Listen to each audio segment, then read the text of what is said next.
모두들 그가 평범한 소년이라고 생각했지만 그는 두 명이 강력한 지니의 주인이 되어 일곱 바다를 정복했습니다. 신바드는 파르티비아라는 나라에서 전직 군인인 바드르와 눈썹이 엄청나게 진한 그의 아내 사이에서 태어난 기적의 아이입니다. 그들의 고대 세계는 전쟁과 정치로 가득 차 있었고 여러 나라들이 부와 영향력을 키우기 위해 최선을 다하고 있었습니다. 신바드가 태어나자 세상의 운명을 인도하는 룩이라는 빛의 나비들이 춤을 추었고 세상의 강대국들은 그의 존재를 감지했습니다.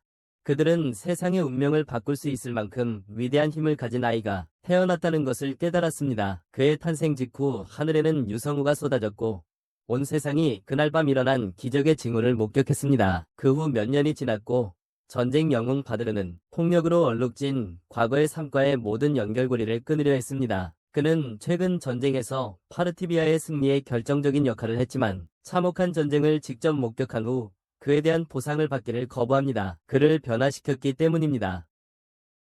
이제 그는 그저 평화롭고 정직한 어부로서의 삶을 원합니다. 하지만 어느 날 바다에 나갔다가 자신도 모르게 작은 신바드가 배에 올라탄 것을 알게 됩니다. 그러나 바다로 나간 어느 날 그는 작은 신바드가 자신이 눈치채지 못한 사이 배에 올라탄 것을 알게 됩니다. 그가 눈치채지 못하게 배에 올라탔어요. 바다는 위험한 곳이라 걱정하는 바드르는 장난기 많은 아들을 해안으로 데려가기로 합니다. 하지만 곧 폭풍이 몰아치고 그들은 바다에서 길을 잃습니다. 바드르는 폭풍을 헤쳐나가고 탈출구를 찾으려고 최선을 다하지만 갑자기 신바드가 자신이 향하던 방향과는 반대 방향을 가리킵니다. 아버지에게 그쪽으로 가라고 말하고 바드르는 아이의 말을 따르기로 합니다. 왜 안 그래요? 그냥요. 놀랍게도 그들은 폭풍에서 벗어납니다. 바드르는 아들이 올바른 운명을 선택할 수 있는 특별한 능력을 가지고 있을지도 모른다는 것을 깨닫고 그가 세상을 잘못된 길에서 돌릴 수 있다고 믿습니다. 탐욕과 폭력에 2년이 지났고 신바드는 이제 5살입니다. 그는 매일 해변에서 아버지를 찾아가 점심을 가져다 드립니다.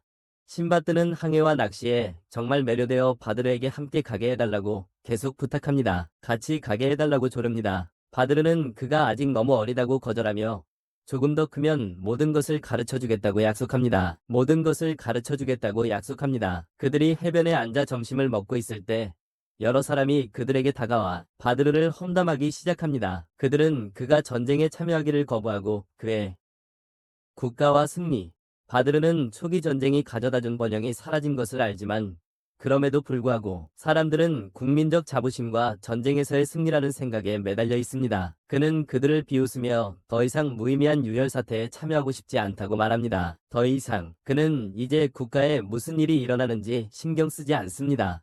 그는 단지 사랑하는 가족과 함께 평화로운 삶을 살고 싶어 합니다. 평화로운 삶을.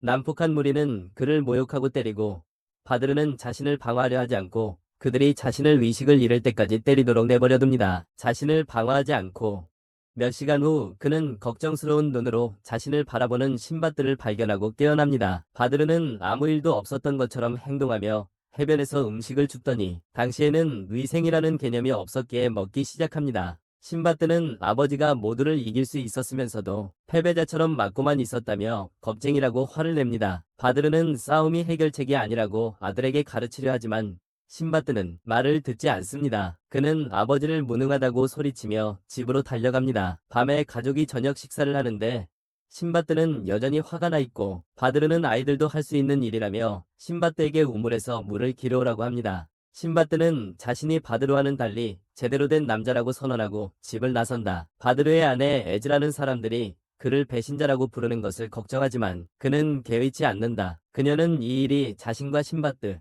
그리고 그들의 삶에도 영향을 미치며 이런 상황이 계속되면 점점 더 힘들어질 것이라고 말한다. 게다가 그들은 먹을 것조차 간신히 구하고 있다. 바드르가 대답하기도 전에 신바드가 돌아와서 아버지에게 우물 근처에서 무언가를 찾았다고 말한다. 우물 근처에서 알고 보니 부상당한 금발 남자였고 바드르가 그를 구출한다. 다음날 그 남자는 깨어나 바드르와 그의 가족에게 목숨을 구해준 것에 대해 감사를 표한다. 바드르는 아들이 자신을 발견했다고 주장하고 금발의 거구는 그에게도 감사를 표합니다. 역시 그 남자는 배가 난파되어 부상을 입은 여행 상인이라고 자신을 소개합니다. 그리고 다쳤다고 합니다. 바드르는 그의 이야기가 수상쩍음에도 불구하고 받아들이지만 그의 아내는 그들을 돌볼 형편이 안 되니 그 남자를 내쫓아야 한다고 생각합니다. 하지만 신바드는 어쩐지 금발의 거구에게 매우 편안해 보입니다. 그의 머리에 올라타 그의 머리카락이 금색인 이유를 묻고 그 남자는 세상에는 다양한 사람들이 사는 여러 나라가 많다고 대답합니다. 사람들이 신바드는 자신의 이야기를 듣고 세계 탐험에 대한 생각에 푹 빠지게 됩니다. 마치 환상처럼 들리는 이야기 말이죠. 에스사르는 바드르에게 난민에게 새로운 거처를 찾으라고 말해야 한다고 합니다. 그들 자신도 먹을 것이 충분하지 않기 때문입니다. 아내의 충고를 들은 후 바드르는 정반대로 행동하기로 결심하고 그 남자를 회복할 때까지 자신의 집에 머물도록 초대합니다. 에즈라는 충격을 받고 남편이 전쟁에서 다리를 하나 잃고 머리까지 다친 줄 알았다고 말합니다. 전쟁에서 말이죠. 금발 남자는 신바드와 천천히 친해지며 잠자리에 들 때 먼 곳의 대륙들에 대한 이야기, 그가 갔던 신비로운 장소들에 대한 이야기를 들려줍니다. 그리고 그가 만난 이상한 사람들, 어느 날 바드르가 외출한 사이 그 남자는 자신의 짐을 싸서 에즈라에게 충분히 쉬었고 이제 떠날 것이라고 말합니다. 하지만 떠나기 전에 적국의 스파이를 찾는 경비병들이 그곳에 도착합니다. 그들은 에즈라를 땅에 밀치지만 그 순간 금발 남자의 스위치가 켜지고 그는 살인기계로 변합니다. 적의 스파이를, 그들은 에즈라를 땅에 넘어뜨리지만 갑자기 금발 남자의 스위치가 켜지고 그는 살인기계로 변신합니다. 그가 살인기계로 돌변합니다. 에즈라는 비명을 지르고 그 소리에 신바드가 깨어나 나와보니 금발의 거한이 주위에 쓰러진 병사들의 피로 얼룩져 있습니다. 그는 재빨리 신바드를 붙잡아 마을 중앙으로 데려가며 죽이겠다고 위협합니다. 사람들이 그에게 음식과 돈을 실은 배를 주지 않으면 그를 죽이겠다고 합니다. 신바드는 그에게 친구라고 생각했는데 왜 그러는지 묻습니다. 하지만 그 남자는 자신이 스파이이며 자신의 임무보다 더 중요한 것은 없다고 말합니다. 에즈라는 울면서 사람들에게 아들의 도움을 간청하지만 모두 배신자의 가족을 돕고 싶지 않아서 얼굴을 돌립니다. 무자비한 자가 그곳에서 도망치려는 순간 바드르가 군중 속에서 나와 그에게 아들을 놓아줄 것을 요청하지만 그는 거절합니다. 바드르는 다른 방법이 없어 무릎을 꿇고 그에게 아들을 놓아줄 것을 간청하지만 그 무자비한 자는 조국을 위한 일이라고 말합니다. 바드르는 그에게 파르티비아에 항복하고 모든 정보를 제공하면 호화로운 삶을 누릴 수 있을 것이라고 말하지만 그 남자는 거절하고 다시 신바드에게 칼을 겨눕니다. 그 남자는 거절하며 다시 신바드에게 칼을 겨누었습니다. 그의 검을 다시 신바드에게 겨누었습니다. 이에 격분한 바드르는 그 남자에게 달려들어 그가 눈을 깜빡이기도 전에 심장을 찌릅니다. 눈 깜짝할 사이에 그의 심장을 찔렀습니다. 그는 아들을 껴안으며 가족이 해를 입는 것만큼은 절대 참지 않겠다고 말합니다. 참을 수 없다고 말했습니다. 금발 남자가 죽는 것을 본 신바드는 울면서 그가 들려준 이야기들이 정말 좋았다고 말합니다. 그의 이야기가 좋았다고 말했습니다. 다음날 바드르는 적국의 스파이를 숨겨줬다는 이유로 경비병들에게 끌려갑니다. 그의 집에서 그는 고문으로 인해 멍들고 짓눌린 채 마을을 끌려갑니다. 그는 다시 강제로 전쟁에 징집되어 에즈라와 신바드를 남겨둔 채 최전선으로 보내집니다. 그리고 신바드는 스스로를 방어해야만 합니다. 그가 떠나자 그들은 울고 마을 사람들은 그들도 배신자의 가족이라고 내쫓으라고 말합니다. 하지만 바드르는 마지막으로 일어서서 그의 가족을 해치지 말라고 모두에게 말합니다. 그는 몸에 걸친 옷을 벗어던지며 전쟁에서 입은 끔찍한 상처를 드러내고 그들이 우상으로 삼는 것이 바로 이것임을 기억하라고 말합니다. 그는 몸에 걸친 옷을 벗어 던지며 전쟁에서 입은 끔찍한 상처를 드러냅니다. 그리고 그들에게 이것이 그들이 우상화하는 것이라고 말합니다. 바드르는 아들에게 어른이 되어 어머니를 돌보라고 말하고 전쟁터로 떠납니다. 그것 몇 달 후 그의 죽음 소식이 전해지고 관속에서 그의 검이 가족에게 돌아옵니다. 그 사건 이후 9년이 지났고 이제 신바드는 세상을 향해 나설 준비가 된 14살 소년입니다. 세상을 향해 나설 준비가 된 14살 소년입니다. 두 제국 사이에는 인간의 지식을 초월하는 힘을 가진 던전이 있습니다. 그것은 파르티아 제국과 렘 제국 모두 전쟁에서 승리하기 위해 정복하려고 시도했던 곳입니다.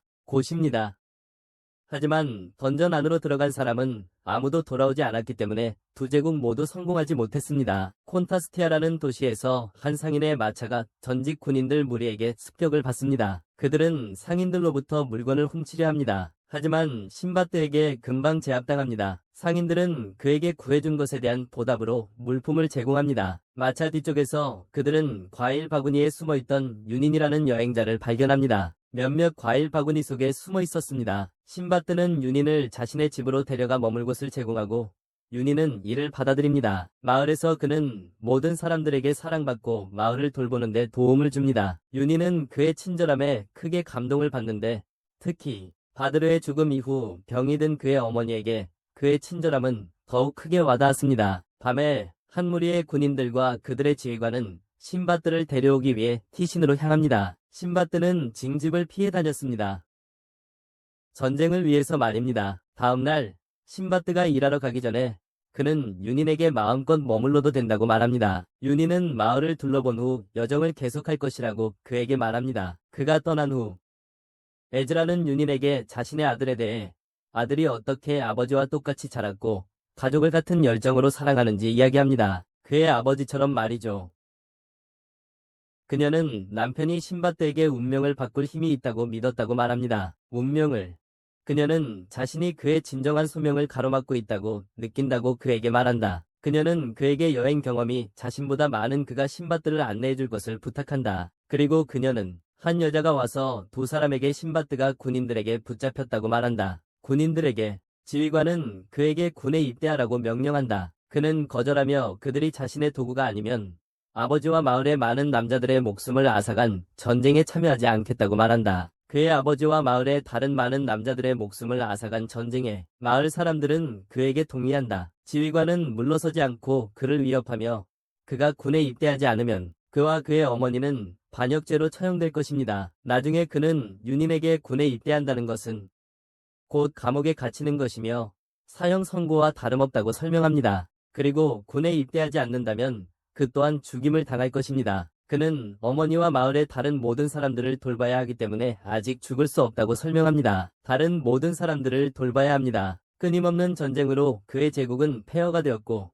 그는 그것을 더 나은 곳으로 만들고 싶어 합니다. 윤희는 그에게 탑으로 가라고 말합니다. 제국이 정말 망했다면 감옥의 힘을 얻어 왕이 되어 자신의 손으로 제국과 세상을 구해야 한다고 말합니다. 그는 자신의 운명을 받아들이고 왕의 힘을 얻으라고 말한다. 그렇게 말한 후 그는 사라진다. 신바뜨는 그의 말을 받아들이고 탑으로 들어가기로 결심하지만 어머니에게는 말할 수 없다. 어머니는 이미 그의 결심을 눈치채고 그에게 아버지의 검을 가지고 가라고 준다.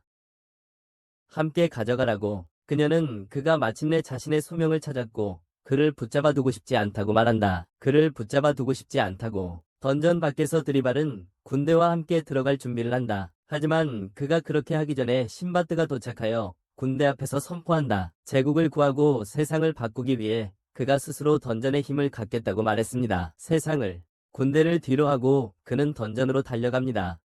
던전 안에는 용들이 점령한 아름다운 도시의 폐허가 있습니다. 용들에게 신바뜨는 주변의 놀라운 광경을 보고 경외심에 휩싸였고 그때 갑자기 사람들의 비명소리가 들립니다. 드리발의 군대가 용들의 공격을 받아 전멸당합니다. 그는 용과 싸우다 절벽으로 몰리고 목숨이 위태로워집니다. 하지만 신바뜨에게 구출되어 함께 도망칩니다.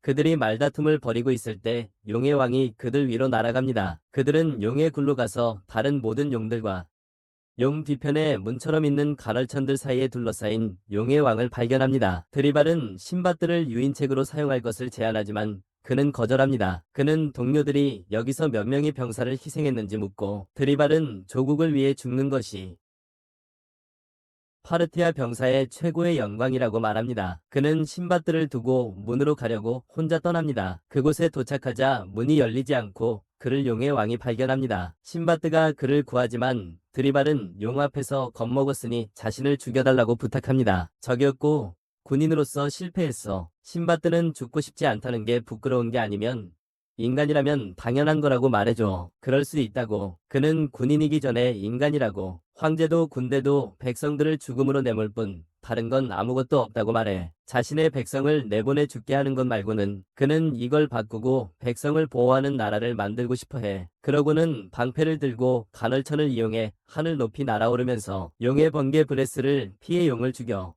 용을 죽임으로써 문을 열 수 있는 열쇠를 얻고 둘은 함께 문을 통과해 서로를 믿고 함께 많은 괴물들을 물리칩니다. 그 과정에서 두 사람은 서로에 대한 유대감을 형성하고 서로에 대해 가지고 있던 생각이 틀렸다는 것을 깨닫게 됩니다. 서로에 대한 오해가 풀립니다. 그들은 사원에 도착하고 신바드는 바알이 들어있는 마법 램프를 발견합니다. 바알은 분노와 영웅심의 진위로 그들 중 한 명을 자신의 주인으로 삼고 왕의 힘을 줄 수 있습니다. 그 힘을 얻기 위해 서로 싸우고 결국 신바드가 승리합니다. 탑 밖에서는 황제의 군대가 감옥의 힘과 보물을 차지하려고 기다리고 있습니다. 하지만 신바드는 거절하고 황제에게 반기를 듭니다. 그 힘과 보물을 황제에게 바치는 것을 거부합니다. 신바드는 거절하고 황제에게 대항합니다. 그들은 그를 공격하려 하지만 윤인의 도움으로 그는 도망치고 윤희는 그에게 힘을 깨우는 법을 가르칩니다. 자신의 힘을 깨우는 법을 배우죠. 티시는 자신이 2달 동안 감옥에 있었고 그 사이 어머니의 건강이 악화되었다는 것을 알게 됩니다. 어머니의 건강이 그 기간 동안 더 나빠졌다는 사실을 알게 됩니다. 그가 어머니를 찾아가자 어머니는 그를 아버지로 착각하고 신바드가 얼마나 성장했는지 이야기하기 시작합니다. 그녀는 신바드가 자신의 검을 가지고 모험을 떠났다고 말합니다. 그녀는 그가 아버지처럼 많이 성장한 것을 자랑스러워하며 그를 매우 사랑한다고 말합니다. 깊이 사랑한다고 말합니다. 그 말을 한 직후 그녀는 세상을 떠납니다. 그는 이제 던전을 정복한 영웅이자 제국에 대한 반역자로서 제국 전역의 이름을 떨치고 있습니다. 그는 세상을 바꾸기 위해 배를 타고 세계로 떠납니다. 신바드가 던전을 정복한 후 그와 같은 던전들이 전 세계에 나타났습니다. 많은 사람들이 이 던전들을 정복하려 했지만 아무도 성공하지 못했습니다. 그는 이제 던전 정복자로 알려져 있으며 현재 이무착이라는 곳에서 길을 잃고 있습니다. 거기서 그는 희나와 파피르카가 에버너월과 싸우는 것을 발견하지만 곧 괴물에게 압도당합니다. 하지만 괴물이 그들을 죽이기 직전 신바드가 때맞춰 나타나 괴물을 처치하고 그들을 구합니다. 드래글은 그의 형 바르바로사에게서 자신의 능력을 증명할 또 다른 기회를 얻습니다. 그는 황제의 비밀 부대인 샹라시와 함께 신바드를 추격하여 그를 죽이고 그의 검을 되찾으려 합니다. 신바드는 희나에게 작살 하나만으로 그렇게 거대한 짐승에 맞선 그녀의 용감함을 칭찬합니다. 곧 파피르카가 깨어나 그의 동생을 축하하며 신바드에게 희나가 그녀의 오빠의 어린 시절 이름이며 그가 바다코끼리를 물리쳤으니 이제 전사의 이름을 선택할 수 있다고 말합니다. 신바드는 그들에게 이무착과 그 통치자에 대해 더 자세히 알려달라고 요청합니다. 그들은 그들의 아버지가 족장이며 그가 자신을 데려가 줄 것을 요청한다고 말합니다. 그들은 그들의 아버지가 족장이고 그가 그들과 함께 가도록 부탁한다고 말합니다. 희나는 그에게 이무착 사람들이 외부인에게 호의적이지 않다고 경고합니다. 그는 그것을 신경 쓰지 않으며 새로운 사람들을 만나고 세계를 바꾸는 모험에서 새로운 문화를 경험하고 싶다고 말합니다. 그들은 그를 마을로 데려가 족장을 만나게 합니다. 마을은 희나가 전사가 된 것을 축하하는 축제인 마하라간을 준비하고 있습니다. 전사가 된 것을 족장은 자녀들에게 던전을 발견했고 자신이 몇몇 부하들을 보낼 계획이라고 말합니다. 신바드는 그에게 경고하며 그곳에 가지 말라고 말하고 동시에 그의 힘과 그 힘을 얻게 된 과정에 대해서 그날 밤 그는 샴라시의 지도자 자파르의 공격을 받습니다. 신바드는 그를 물리치지만 자파르는 간신히 도망치며 그를 죽일 자는 자신이라고 말합니다. 나르바를 죽이지 못하고 모두를 속였다는 죄책감에 시달리던 희나는 지하 감옥으로 들어가 진정한 전사임을 증명하기로 합니다. 신바드는 그를 살리기 위해 뒤쫓는 샴라시 일당을 뒤로하고 그를 쫓습니다. 지하 감옥 안에서 희나는 살점을 먹는 나비떼의 공격을 받고 자신을 구하기 위해 강으로 뛰어듭니다. 그는 보물 창고로 이어지는 문이 있는 방으로 향합니다. 괴물을 물리치지만 자파, 비델, 모아도, 드래글, 그리고 팔론에게 맞섭니다. 신바드가 나타나 싸움이 시작되기 전에 그를 구합니다. 그들은 곧 제압당하고 물속으로 도망칩니다. 팔론이 물을 얼리자 간신히 도망칩니다. 문 안으로 들어가기 전에 팔론은 샴라시 일원들에게 약을 줍니다. 드래글은 그 약을 의심하지만 아무 말도 하지 않습니다. 사원 안에서 드래글은 발리포르라는 진이를 소환합니다. 그는 팔론이 마녀임을 밝히고 그녀를 감옥에서 추방합니다. 단, 이달은 남겨졌다. 마녀는 드래글의 형제, 바르바로사를 위해 일하는 것으로 드러났고 그는 왕의 권력을 차지하려 한다. 드래글은 왕의 힘을 차지하려 하지만 그럴 자격이 없다고 여겨진다. 곧 히어로와 희나도 도착하고 발리포르는 그들에게 미니포르를 잡는 자가 그의 힘을 가질 수 있지만 그렇게 할 수 없다면 영원히 감옥에 갇힐 것이라고 말한다. 감옥에 영원히 갇힐 것이다. 모두들 저마다 미니포르를 잡으려 하지만 실패한다. 신바드는 다른 사람들에게 그를 잡는 유일한 방법은 함께 협력하는 것이며 모두에게 공평한 기회를 주기 위해 자신은 참여하지 않겠다고 말한다. 다른 이들이 의심을 품자 그는 이미 자신에게 진위가 있다고 말합니다. 신바드는 결국 다른 이들을 속여 미니포로를 잡는 것을 돕게 만듭니다. 그는 자신의 권력 계획이 그들의 모든 힘을 합친 것보다 더 크다고 말합니다. 그런 다음 그는 왕의 그릇의 힘을 이용하여 세상을 바꿀 새로운 나라를 만들 계획을 밝히고 다른 이들에게 세계를 여행하는 모험에 동참해달라고 요청합니다. 그들이 대답하기도 전에 자파와 그의 부하들은 블랙룩의 힘에 압도당해 악마로 변합니다. 발리포르는 그들에게 악마가 완전히 형성되는 것을 막는 유일한 방법은 바엘의 힘으로 모든 그릇을 파괴하는 것이라고 말하지만 신바드는 거절하고 그것을 선포합니다. 그는 모든 동료들을 구할 것이다. 신바드, 히나, 그리고 드래글은 악마와 싸운다. 드래글은 그들에게 괴물을 물리치고 살아남으라고 명령한다. 발리포르는 동의하지 않고 악마가 그릇으로 삼은 인간들이 그의 가슴 속에 살아있으며 다른 이들을 살리면서 악마를 물리칠 유일한 방법은 그의 중앙을 향해 강력한 일격을 가하는 것이라고 말한다. 세 사람은 함께 힘을 합쳐 신바드가 자신의 힘을 악마에게 사용할 기회를 만든다. 악마를 죽이려는 순간 마녀 펄론이 자신의 현신 중 하나를 보내 그의 검을 빼앗는다. 바르테로사의 계시를 통해 드래글은 자신이 제국에 사망했다고 선포되었고 드래글 가문이 수치라는 것을 알게 됩니다. 드래글은 모든 희망을 잃지만 시나드는 히나가 악마에게 잡히고 자신이 악마에게 심하게 얻어맞는 와중에도 포기하지 않습니다. 시나드에게 영감을 받은 히나는 악마로부터 탈출하여 드래글의 도움으로 악마를 물리칩니다. 하지만 싸움은 끝나지 않았습니다. 악마는 족장을 이상적인 핵으로 사용하여 자신을 부활시키려 합니다. 발포르는 그들에게 악마를 물리치면 소년을 죽이는 것이라고 말합니다. 시나드는 자파르를 구하기 위해 악마 안에서 그를 꺼내려 합니다. 그렇게 하면 죽을 수도 있다는 경고를 받지만 그는 그렇게 할 것이라고 말합니다. 동료들을 구하기 위해 무엇이든 할 것이라고. 그는 소년의 기억 속으로 들어가고 그곳에서 베일은 그에게 반드시 그와 이야기해서 그를 구해야 한다고. 그렇지 않으면 자파가 어둠에 빠져 영원히 돌아오지 못할 것이라고 말합니다. 내부에서 자파는 자신의 옛 모습과 이야기하는데 옛 모습은 울면서 부모님을 부르고 있습니다. 자신이 죽인 부모님을.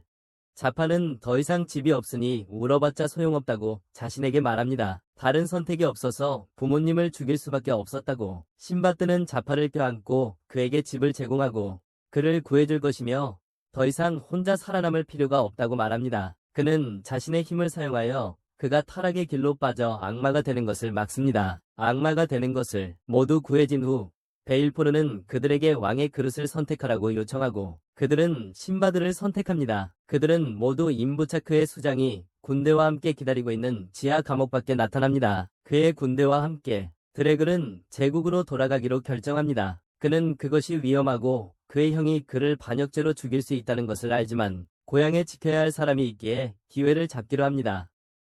하지만 떠나기 전에 그는 왕의 마구이와 그 진리들, 그것은 최초로 그것을 획득한 전사이지만 아직 사용법을 모릅니다. 히네는 마침내 그의 의식에 참여할 수 있게 되고 귀족 임부차크 전사로 인정받은 후 히나호라는 이름을 받습니다. 귀족 임부차크 전사로 인정받은 후에 모두가 그날을 축하하는 가운데 히나는 아버지에게 신바드를 섬기고 그와 함께 세계를 여행하겠다는 결정을 이야기합니다. 아버지는 그의 결정을 지지하며 허락합니다. 곧 히나와 신바드는 히나가 임부차크족의 왕을 방문하여 그의 딸 루루무와의 결혼을 청합니다. 결혼을 청하기 위해 왕은 현재의 히나에게 만족하지 않지만 그가 루루무와 함께 더욱 강하고 번영할 것입니다. 그는 그들에게 축복을 내리고 신바드와 그의 친구들은 임부차크의 땅을 떠나 상인이 되기 위한 여정을 시작합니다. 임부차크이 제공한 배에서 루루무는 신바드와 자파에게 상인이 되기 위해 배워야 할 다양한 것들을 가르칩니다. 자파는 판매원처럼 행동하는 것이 자신의 성격과 맞지 않다고 생각하고 루루무의 수업에 지쳐 할머니라고 부릅니다. 결과적으로 얼굴에 카레이트 찹을 맞고 그녀는 상인으로서의 그의 행실에 대해 강의를 시작합니다. 곧 신바드도 비난을 받고 자파와 함께 고군분투합니다. 루루무의 수업을 따라가세요. 수업이 끝날 무렵에는 완전히 지쳐있지만 여성 승무원이 있는 것의 장점을 발견하게 됩니다. 루루무는 맛있는 음식을 만들고 침착하고 자파르는 그녀에게 절대 불복종해서는 안 된다는 것을 알게 됩니다. 그녀에게 절대 복종해야 함을 알게 됩니다. 그 후부터 열심히 공부하기 시작하고 그 사이 희나는 다른 두 남자에게 함께 술을 마시자고 합니다. 하지만 그들은 악마 같은 루루무가 침착과 자파르를 꾸짖고 때리는 것을 보고 낮술 계획을 포기합니다. 많은 날이 지나고 마침내 벤은 목적지인 첫 번째 왕국에 도착합니다. 신바드가 돛대에 올라가 그들이 림 제국에 도착했다고 외칩니다. 림 제국은 그들의 세계의 로마 제국과 같으며 부와 영토 면에서 무적입니다. 그리고 그 부와 영토는 비할 데 없죠. 신바드와 그의 일행은 세계의 무역 중심지인 나폴리아시에 도착했습니다. 세계의 상업 중심지이죠. 그들의 배 앞에 모여든 에데르 사람들의 무리를 보자마자 신바드는 시간을 낭비하지 않고 곧바로 사업에 착수하겠다고 선언합니다. 그는 곧바로 가게를 열고 이무착 부족의 독특한 상품들을 사도록 사람들을 유인하기 시작합니다. 독특한 상품들이죠. 사람들은 그것에 대해 호기심을 보이고 제부파르는 그들에게 독점적인 상품임을 보여줍니다. 전 세계에 이무착 제품을 판매할 권리를 얻었습니다. 신바드는 자신의 리즈를 이용해 여자들에게 인상을 주고 주변 일행들에게 원하는 것을 다 사줍니다. 곧 2명의 군인이 와서 허가를 요구합니다. 신바드는 사과하며 아직 등록하지 않았다고 말하고 군인들에게 등록 절차를 묻습니다. 군인들은 그가 완전 초보라는 것을 알고 한숨을 쉬지만 모든 무역을 관리하고 통제하는 림 상인조합에 가야 한다고 말합니다. 군인들은 그렇게 말하고 떠나고 에버 사람들도 가게에서 흩어집니다. 갑자기 파란색 긴 옷을 입은 수수께끼의 금발 남자가 나타나 가게 주인과 이야기하고 싶다고 합니다. 가게의 책임자와 말입니다. 그는 신바드에게 가지고 있는 물건을 모두 자신에게 팔라고 요청합니다. 신바드는 등록 없이 물건을 파는 것이 불법 아닌지 묻지만 그 남자는 일반 대중에게 파는 것만 불법이라고 말합니다. 대중에게 말이죠. 그는 상인조합의 허가증이 있어서 그 물건들을 합법적으로 살 수 있다고 주장합니다. 그들에게서 말이죠. 그 남자는 신바드에게 자신이 먼 북쪽에서 왔으니 많이 팔지 못하고 돌아가는 것은 수치스러울 것이라고 말합니다. 신바드는 여전히 주저하지만 자파는 곧 제안을 받아들입니다. 금발 남자는 그들에게 매매 계약서를 건네주고 물건을 가져올 일꾼들을 부르러 갑니다. 그의 일꾼들이 물건을 가져갈 것입니다. 모두 이것이 최상의 시나리오라고 말하며 이제 판매에 대해 걱정할 필요가 없다고 합니다. 금발 남자는 곧 은하가 가득 찬 자루를 가지고 돌아옵니다. 모두 물건값을 받게 되어 기뻐하지만 밤에 그들은 그 남자의 가게를 우연히 발견하고 진실을 알게 됩니다. 그는 그들이 부르던 가격의 5배에 그들의 물건을 되팔고 있었습니다. 모두 속았다고 생각하고 신바드는 그의 완전한 계획을 이해하게 됩니다. 그는 긴급회의를 열고 그 남자가 물건을 되팔아도 항의할 수 없으니 상인조합에 등록할 수밖에 없다고 말한다. 그들의 상품을 되파는 그 남자에게 항의할 수 없기 때문에 상인조합에 등록해야만 한다고 말한다. 그들의 물건을 모두 속았다는 사실에 실망하지만 신바드는 판매 문서를 공중에 던지며 이것이 새로운 것을 시도하는 재미라고 말한다. 그는 이것이 새로운 것을 시도하는 재미라고 말하며 판매 문서를 공중에 던진다. 그는 직접 경험하면서 상인들의 영악함을 알게 된 후 이제는 상인들을 더욱 존경하게 되었다고 말한다. 얼마나 영악한지 알게 되었다고 말한다. 그는 돈이 세상을 움직이고 상인들이 돈을 움직인다고 말한다. 그러니까 그들은 세상을 번영으로 이끄는 사람들이다. 그 후 신바드는 자신이 상인조합을 처리하기 위해 남아있는 동안 모두를 이무착으로 돌려보내 더 많은 물건을 가져오게 합니다. 그는 왕이 되려면 세상과 사업에 대해 모든 것을 배워야 한다고 생각하지만 그러자 그의 배가 먼저 먹어야 한다고 말합니다. 그는 손에 청동 동전 하나만 들고 있는데 그 동전이 그의 손에서 미끄러져 떨어지고 이전에 교활한 금발 상인이 그것을 주워줍니다. 그는 그것을 신바드에게 건네주고 신바드는 그를 맞서지 않고 그를 저녁 식사에 초대합니다. 마지막에 그 남자는 자신을 라시드라고 소개하는데 그는 림 다음으로 부유한 두 번째 나라인 발바드 출신의 상인입니다. 리엠 다음으로 두 번째로 부유한 국가입니다. 신바드가 자신을 존중하는 것을 보고 라시드는 그에게 자신에게서 이익을 빼앗았다는 것을 알고 있는지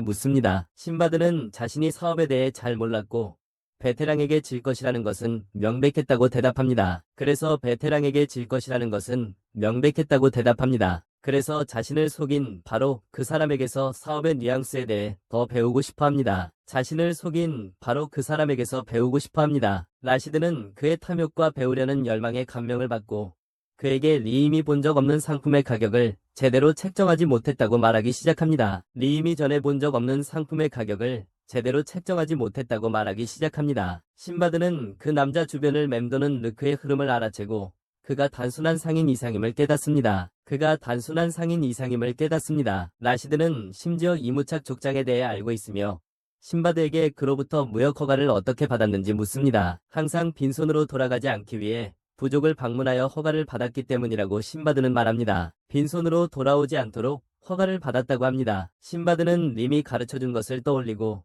라시드에게 그것은 영업 비밀이라고 미소 지으며 말합니다. 영업 비밀이라고 합니다. 하지만 그가 파트너가 되고 이 나라에 대해 알아야 할 모든 것을 알려주면 그 비밀을 공유하겠다고 동의합니다. 이 나라에 대해 알아야 할 모든 것을 알려준다면 말이죠. 라시드는 그가 너무 건방지다고 말하지만 그에게 기회를 주려고 합니다. 그러자 신바드는 발리포르의 힘을 이용하여 라시드의 음료를 얼리고 자신이 던전을 정복했다고 밝힙니다. 라시드의 태도가 갑자기 바뀌며 신바드의 모험담을 듣자 그를 더 존중하기 시작합니다. 그의 모험 이야기를 듣자 라시드는 그가 왜 상인이 되려 하는지 묻고 신바드는 세상을 바꿀 계획이라고 대답합니다. 세상을 바꿀 계획이라고 말합니다. 세상을 바꿀 나라를 만들겠다고 선언합니다. 라시드는 그에게 큰 야망이 있지만 아직 미숙하다고 말합니다. 그는 일어서서 상인조합에 가입하려면 추천서와 등록 상인의 추천서와 대부분의 사람들이 감당할 수 없는 1000골드가 필요하다고 밝힙니다. 라시드는 신바드에게 만약 정말로 꿈을 이룰 수 있다고 믿는다면 한 달 안에 1000골드를 모아오면 추천서를 써주겠다고 도전합니다. 그를 위한 추천.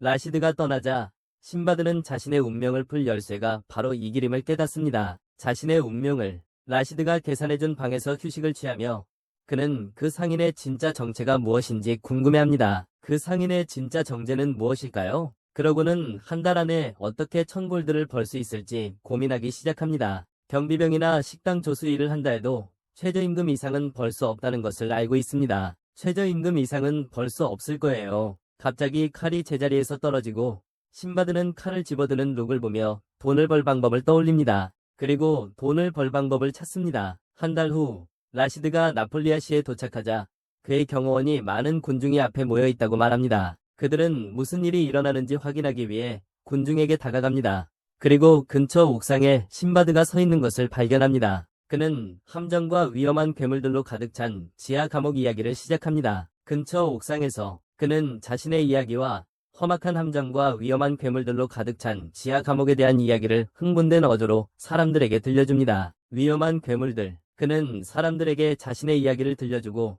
열정적으로 거대한 용과 싸워 자신의 검으로 용을 물리친 방법을 설명합니다. 그가 거대한 용과 싸워 검으로 물리쳤다는 것을 열정적으로 설명합니다. 그러고는 모두를 감탄시키려 번개를 소환하고 사람들은 그를 향해 환호합니다. 그에게 청동과 은하를 던지며 환호합니다. 신바드는 기뻐서 그것들을 모으고 나서 관중 속에 있는 라시드를 발견합니다. 라시드가 다가와 돈을 받고 사람들을 즐겁게 하는 것이 훌륭한 생각이었다고 말합니다. 신바드는 그에게 감사하며 그는 신바드의 이야기가 재미있다고 말했던 사람이었기 때문입니다. 이야기들이 흥미로웠어요. 그럼에도 불구하고 아직 1000골드 코인을 벌지 못했으며 라시드에게 더 많은 시간을 달라고 요청합니다. 그에게 더 많은 시간을 주려고 상인은 단지 자신의 경호원에게 고개를 끄덕이고 경호원은 1000골드 코인을 담은 통나무 주머니를 신바드에게 가져옵니다. 신바드를 위한 금화. 라시드는 이것이 그의 이야기를 들어주는 수수료이며 그는 또한 신바드의 파트너가 되는 제안을 받아들입니다. 신바드의 파트너 제안을 받아들인다. 신바드는 그의 행동에 감탄하며 그가 누구인지 묻는다. 경비병은 상인으로 가장한 남자가 사실은 발바드의 지배자 캠라시드라고 알린다. 한편 이무착 영토의 배가 레암으로 돌아온다. 자파르는 여전히 루르무의 수업에 지쳐있으며 신바드와 함께 있는 것이 이것보다 나았을 거라고 생각한다. 그는 짜증을 부리고 그를 진정시키기 위해 루르는 자신이 그의 암살자 출신 배경 때문에 공부가 얼마나 어려운지 알고 있다고 말한다. 그녀는 그가 쓸모없는 책을 읽는 것보다 신바드를 섬기고 싶어하는 것을 알지만 바로 그 때문에 유용한 사람이 되려면 더 많이 배워야 한다는 것을 알고 있다. 루루가 갑자기 바닥에 쓰러지며 떨기 시작한다. 자파는 루루에게 괜찮냐고 묻지만 루루는 자신이 임신했고 곧 아이를 낳을 것이라고 말하며 그를 놀라게 한다. 루루는 북쪽의 혹독한 기후 때문에 이 임무차크족의 임신 기간은 일반 사람들보다 짧다고 설명하며 자파를 자신의 출산 도우미이자 보모로 삼을 계획이라고 말한다. 곧 그녀는 건강한 남자아이를 출산하고 자파는 자신과 거의 같은 크기의 아기의 보모 역할을 하는데 어려움을 겪는다. 한편 신바드는 레이엠 상인연합으로부터 허가를 받고 라시드 왕에게 모든 도움에 감사를 표한다. 라시드의 모든 도움에 감사드립니다. 그는 곧 사업을 시작하고 싶어 하지만 라시드는 그에게 좀 더 연극을 해야 한다고 말합니다. 잠시 더 연기를 해야 한다고 말합니다. 신바드는 불필요하다고 생각하고 라시드는 그가 여전히 사업에 있어서는 아마추어라고 말합니다. 사업에 있어서는 아직 아마추어라고 말합니다. 그는 가게도 상품을 보관할 창고도 상품을 운반할 낙타수레도 없습니다. 갖고 있지 않습니다. 그는 신바드에게 자신의 가게를 광고해야 하며 그것은 많은 노력을 필요로 할 것이라고 말합니다. 라시드는 레임에는 많은 오락시설이 있으며 그 중에서도 검투사 콜로세움이 가장 주목할 만하다고 설명합니다.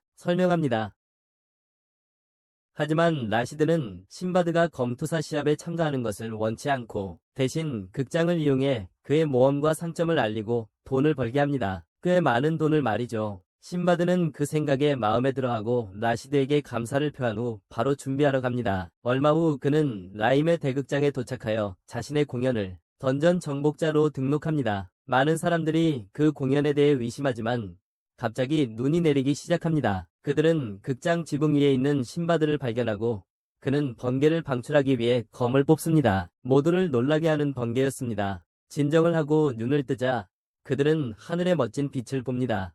그리고 내려앉는 눈송이들이 반짝입니다.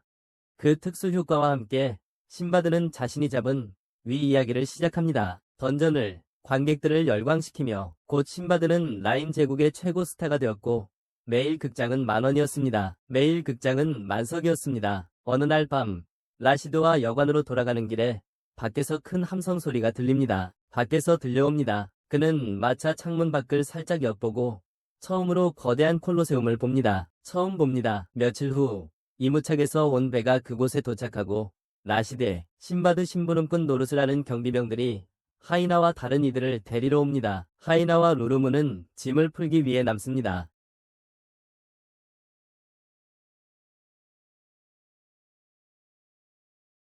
엄청난 인파였습니다. 자파는 놀라고 심부름꾼은 신바드가 자금을 모으고 인기를 얻기 위해 그렇게 했다고 설명합니다. 자금을 마련하고 인기를 얻기 위해서였다고 합니다. 이러한 혼란 속에서 하이나의 아들 키키가 자파의 어깨에서 내려와 콜로세움으로 들어갑니다. 자파는 그를 찾기 시작하고 지하 깊은 곳에서 들려오는 그의 웃음소리를 듣습니다. 거기서 자파는 그 아이가 거대한 원숭이 괴물의 손에 있는 것을 보고 경악합니다. 자파는 그것을 보고 당황하고 괴물의 태도는 갑자기 친절함에서 분노로 자파는 신바드가 자신의 목숨을 걸고 자신을 구했던 기억을 떠올리면 괴물과 맞설 자신이 없어 키키를 위해서도 똑같이 하기로 결심합니다. 그는 괴물에게 돌진하여 공격을 피하고 감옥 주위를 돌며 뒤에서 공격합니다. 그는 특수 기술을 사용하여 괴물의 심장을 노리지만 아이의 울음소리가 그를 방해하고 목표를 놓칩니다. 괴물은 자파를 붙잡아 바닥에 내던지고 그는 자신이 괴물을 이길 수 없다는 것을 깨닫습니다. 그때 그는 신바드가 자신에게 집을 주겠다고 약속했던 기억이 떠오르고 공경에 처하게 됩니다. 예전의 암살자와는 다르다고 말하는 거야. 키키를 구해야겠다는 결심으로 조파르는 집의 힘을 깨운다. 지니의 그릇인 공의 힘을 이제 전기마검으로 강화된 칼을 든 조파르는 소년을 먹으려는 괴물에게 돌진한다. 번개를 밧줄처럼 이용해 괴물을 묶고 감전시키기 전에 키키를 구출한다. 그렇게 정신을 잃고 얼마 후 신바드가 그곳에 도착한다. 조파르이 깨어나자 가장 먼저 키키를 걱정하지만 신바드는 아이가 무사하다고 말해준다.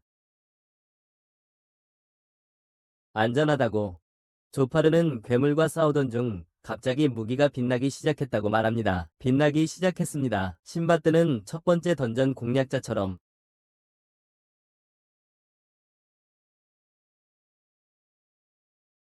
루루는 조파르의 상처를 치료해주고 키키를 구해줘서 고맙다며 그가 진정한 자신의 첫째 아들이라고 말합니다. 진정한 첫째 아들이라고 말합니다. 다음날 모두 신밧드의 새 가게를 방문하는데 거대한 쇼핑몰이라 모두들 깜짝 놀랍니다. 쇼핑몰이었습니다. 모두들 어떻게 된 일인가 혼란스러워하는데 갑자기 신밧드가 평균 미국 래퍼보다 10배는 더 많은 보석을 치장하고 나타납니다. 10배는 더 많은 보석을 하고 나타났습니다. 그는 모두에게 이곳이 신드리아 무역회사 본사라고 말합니다. 회사는 드디어 리움에서 사업을 시작할 수 있게 되었다. 신밧드는 자신에게 모든 것을 가르쳐준 라시드에게 감사하며 이제 자신의 고향 발바드로 돌아갈 것이라고 알린다. 그는 그에게 자신의 모험에 대한 책을 쓰라고 조언한다. 그것이 이 시대의 해리포터가 될 것이라고. 라시드 또한 나중에 사업을 위해 그의 나라로 초대하고 신밧드는 떠난다. 신밧드의 친구들은 그가 발바드의 왕에게 사업을 배웠다는 사실에 충격을 받는다. 곧 신드리아 무역회사는 본격적으로 사업을 시작한다. 신밧드는 라시드의 제안에 따라 자서전을 쓰기 시작하지만 언젠가 세계 최고의 문학 작품이 될 거예요.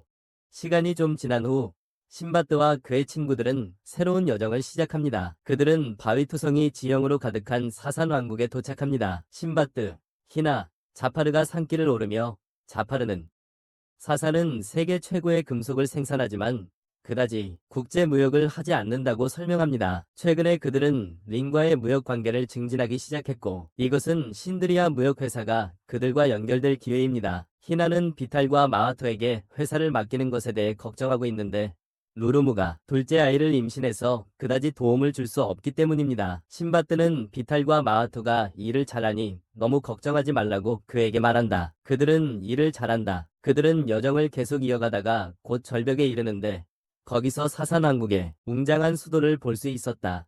사산왕국은 고대 신을 숭배하며 불결한 외부인과의 접촉을 금한다. 외부인.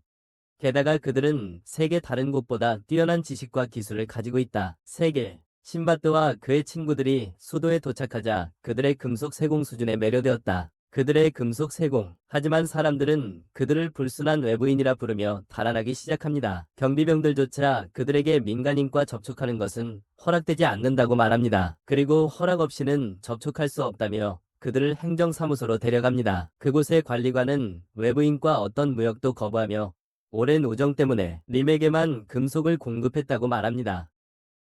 두 나라의 신밧드는 관리관에게 사산과도 어떻게 우호적인 관계를 맺을 수 있는지 알려달라고 부탁합니다. 그는 세상의 모든 문화와 신념을 배우고 이해하고 싶다고 말하며 관리관에게 자기 나라를 위해 무엇을 할 수 있는지 묻습니다. 세상의 모든 문화와 신앙을 배우고 이해하고 싶다고 말하며 관리관에게 그들의 나라를 위해 무엇을 할 수 있는지 질문합니다. 그 말에 경관은 깜짝 놀라지만 정말로 그들과 친구가 되고 싶다면 그 나라의 지배 엘리트인 사산 기사단을 방문하라고 신밧드에게 말합니다. 그들이 이 나라의 지배 엘리트들이니까요. 신밧드와 그의 친구들은 사산 기사단의 행렬을 보려고 딱 맞춰 도시에 도착합니다. 기사왕 다리우스가 이끄는 사산 기사단의 행렬입니다. 신밧드는 다리우스의 승인만 받으면 그 나라의 공식적인 친구가 될 수 있으므로 주저없이 그에게 다가갑니다. 그래서 그는 주저없이 다리우스에게 다가갑니다.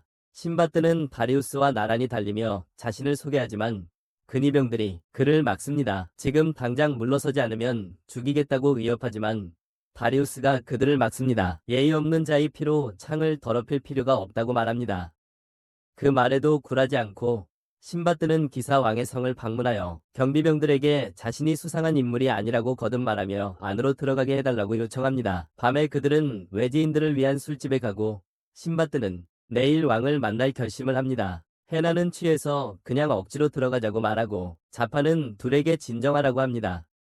갑자기 한 원주민이 신밧드에게 와서 옆에 앉아도 되냐고 묻습니다. 하지만 웨이트리스가 그의 옷깃을 잡고 흔들며 이곳은 외국인만을 위한 곳이라며 출입을 금합니다. 외부인들. 그녀는 그에게 왕자로서의 자신의 위치를 인식하라고 말하고 신밧드는 스인을 얻을 기회를 찾습니다. 곧 그는 다리우스의 아들인 미스트라스와 이야기를 나누기 위해 앉습니다. 웨이트리스는 미스트라스가 외국인들과 이야기하고 외부 세계에 대한 이야기를 듣는 것을 긴장하며 바라봅니다. 하지만 신밧드가 그녀를 안심시키고 그녀는 그들이 아무 문제 없이 이야기하도록 내버려둡니다. 그러자 그들은 식사를 시작하고 미스트라스는 음식과 음료를 개걸스럽게 먹는데 나그라프렌디스에서는 심심하고 맛없는 음식만 먹도록 허락받았기 때문입니다. 식사를 마치자. 일단 그가 식사를 마치자.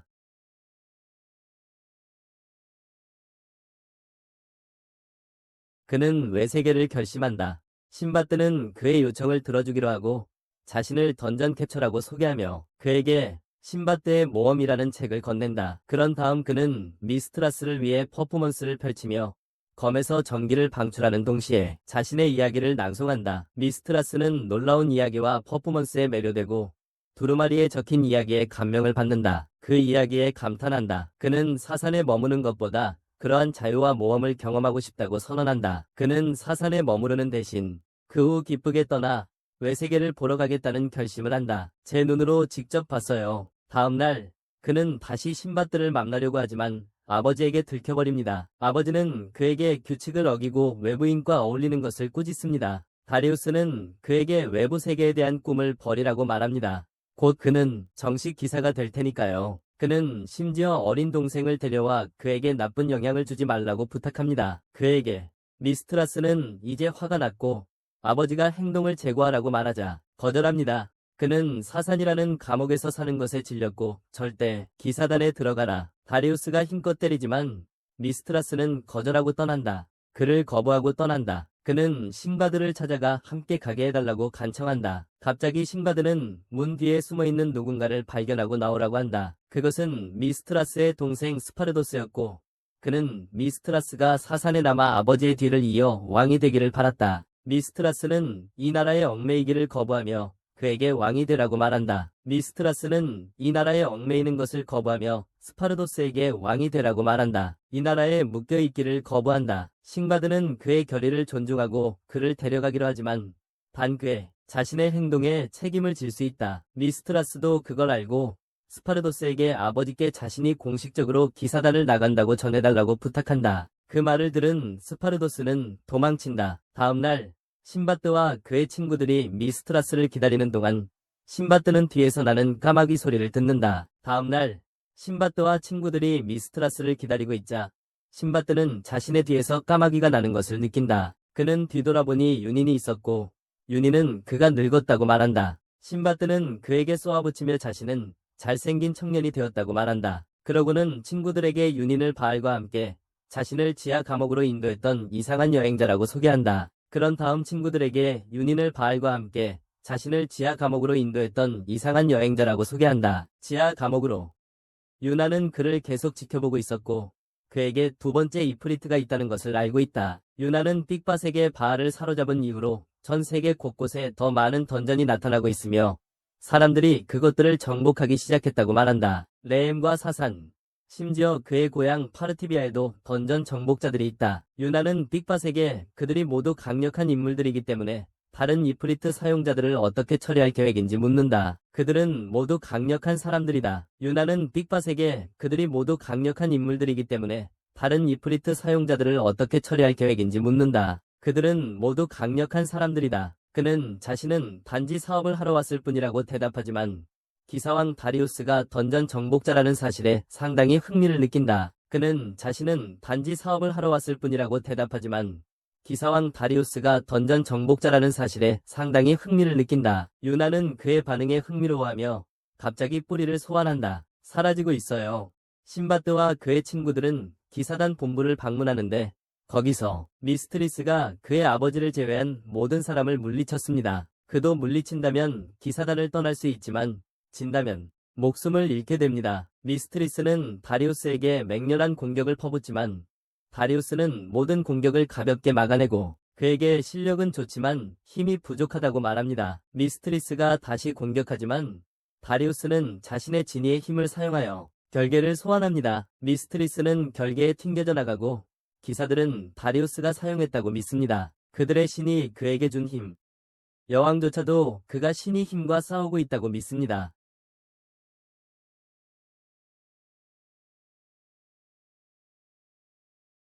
하지만 그곳에서도 장벽은 효과적이었고 여왕은 자신의 힘이 반사되어 돌아와 날아왔습니다. 여왕은 패배했고 결투의 규칙에 따라 다리우스는 결승선을 향해 나아가려 했지만 신바드가 갑자기 그를 멈추라고 요청합니다. 다리우스의 창이 갑자기 이프리트 구슬과 신바드의 검과 공명합니다. 기사들이 신바드를 체포하려 달려들지만 그는 검을 뽑아 번개를 사용하여 모두를 기절시킵니다. 다리우스는 그에게 신성한 결투에 끼어들지 말라고 말하고 신바드는 그에게 단지 그는 던전을 정복하여 신이 힘을 얻었다. 그는 다리우스 쪽으로 걸어가며 승리하여 그 힘을 얻었지만 그것이 결코 신이 힘이 아니라고 말한다. 던전을 클리어하는 누구든 그 힘을 얻을 수 있다고 선언하며 그것을 신이 힘이라 부르며 사소스의 신앙심 깊은 백성들을 현혹하고 있다고 말한다. 신바드는 자신을 던전 공략자라고 소개하며 다리우스에게 결투를 신청한다. 진다면 어떤 처벌이든 받겠지만 만약 이긴다면 그와 함께 있는 사람들을 데리고 그들과 무역할 수 있는 허가를 받겠다고 한다. 기사들은 신바드가 밤의 왕에게 도전하는 것을 어리석다고 생각하지만 그가 보여준 그들이 신이 힘이라고 부르는 것을 목격했기에 감히 체포할 수 없다. 그들은 신바드가 밤의 왕에게 도전하는 것을 어리석다고 생각하지만 그가 그들이 신이 힘이라고 부르는 것을 보여주었기에 감히 체포할 수 없다. 자파는 신바드가 모든 사람들에게 그들의 밤의 왕이 진이 힘을 사용할 수 있는 유일한 사람이 아니라는 것을 알리려 한다는 것을 이해합니다. 그렇게 함으로써 그는 그들에게 그것이 신성한 힘이 아니라는 것을 보여주고 그들의 종교적 엄격성의 정도를 줄일 것입니다. 그 방법으로 그는 그들에게 그것이 신의 힘이 아니라는 것을 보여주고 그들의 종교적 엄격성을 낮출 것입니다. 그들의 종교적 엄격함을 완화할 것입니다. 신바드는 다시 다리우스에게 자신의 도전을 받아들이겠느냐고 묻습니다. 밤의 왕은 그가 매우 입이 거칠고 예의가 없다고 말합니다. 그는 신사 따위는 전혀 신경 쓰지 않지만 그의 나라의 신앙과 관련된 일이므로 그와 맞설 것이라고 말합니다. 자신의 나라의 신앙과 관련된 문제이기 때문에 그와 싸울 것이라고 말합니다. 신사는 신바드에게 달려가 그가 다리우스를 이길 수 없다고 말합니다. 그는 보이지 않는 장벽이 그와 그의 친구들은 그가 이길 수 있다고 믿습니다. 신바드는 다리우스에게 돌진하여 빠른 공격을 퍼붓지만 밤의 왕은 모두 쉽게 막아냅니다. 그 후 신바드를 공격하지만 신바드는 그의 모든 찌르기와 급소 공격을 피합니다. 신바드는 다리우스에게 번개를 쏘지만 다리우스는 자신의 장벽을 이용해 번개를 자신에게 되돌립니다. 신바드는 마지막 순간에 검을 사용하여 번개를 막아내고 다리우스가 잠시 장벽을 내린 순간 그를 다시 공격합니다. 다리우스는 물러서서 장벽을 만들어 공격을 막고 기사들은 그 누군가가 그들의 왕과 대등하게 싸울 수 있다는 사실에 놀랍니다. 하지만 신바드는 웃으며 그들은 이것을 동등한 싸움으로 여긴다고 말합니다. 그는 모두에게 자신의 진정한 힘을 보여주기로 결심하고 볼의 마법이 자신의 몸으로 흘러들어오도록 합니다. 몸으로 신바드의 팔이 커지며 옷을 찢고 비늘이 온몸에 돋아나 그를 변신시킵니다. 변신시켜